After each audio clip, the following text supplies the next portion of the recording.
ये कहानी 1984 कर्नाटक के एक छोटे से शहर की है। शहर में कई दिनों से हलचल मची हुई थी।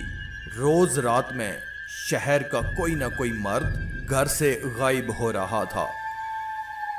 ये खबर सुनकर कुमार नाम का एक रिपोर्टर उस शहर में पहुंचा। शाम के तकरीबन 6 बजे हुए थे और शहर के लोग जल्दी जल्दी अपनी दुकानें बंद करके घर लौट रहे थे।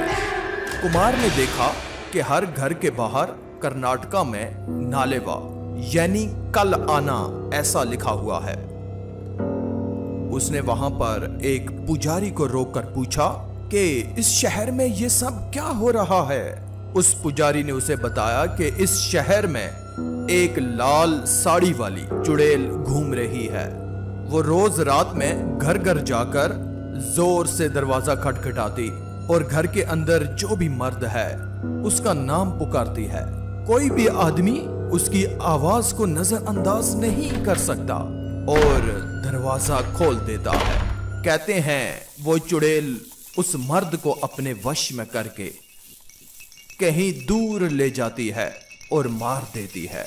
इसीलिए शहर के लोगों ने अपने बचने के लिए घर के बाहर नालेवा लिखना शुरू किया, जिसे पढ़ के वो आज नहीं बल्कि कल आए और यही सिलसिला जारी रहे। इतना कहकर वो पुजारी जल्दी जल्दी अपने घर के रास्ते चला गया। कुमार को कल के अखबार के लिए अच्छी कहानी तो मिल गई, पर कुछ ही दूर जाते ही उसका स्कूटर पंचर हो गया।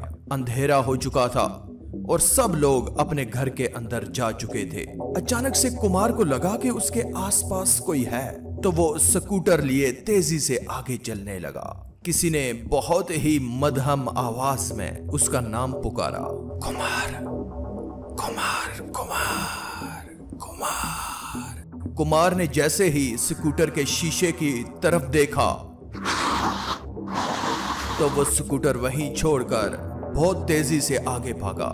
वो एक आसपास के छोटे से मकान में जाकर छुप गया और दरवाजा अंदर से कसकर बंद कर लिया। दरवाजे पर जोर जोर से खटखट होने लगी और उसे अजीबो गरीब आवाजें सुनाई देने लगी। कुमार बुरी तरह डरा हुआ था। कुछ देर बाद जब सारी आवाजें शांत हो गईं, तो उसने बहुत हिम्मत करके दरवाजा खोला तो बाहर कोई भी नहीं था। और फिर अचानक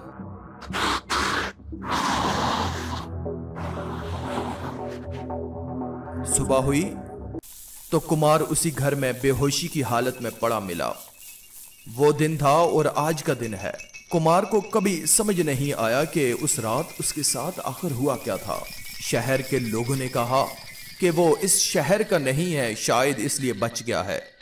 कुछ महीनों बाद उस चुड़ैल का कोई किस्सा सुनने को नहीं मिला। आज भी उस शहर के लोगों ने अपने घरों के बाहर नालेवा यानी कल आना ऐसा लिखा हुआ है और इस वाक़े के ऊपर एक मूवी भी बन चुकी है। आपको ये वीडियो कैसी लगी नीचे कमेंट में जरूर बताइएगा और इस चैनल को भी सब्सक्राइब कर लें ताकि आने वाली ऐसी ही खूबसूरत वीडियोस आपको बर वक्त मिलती रहें।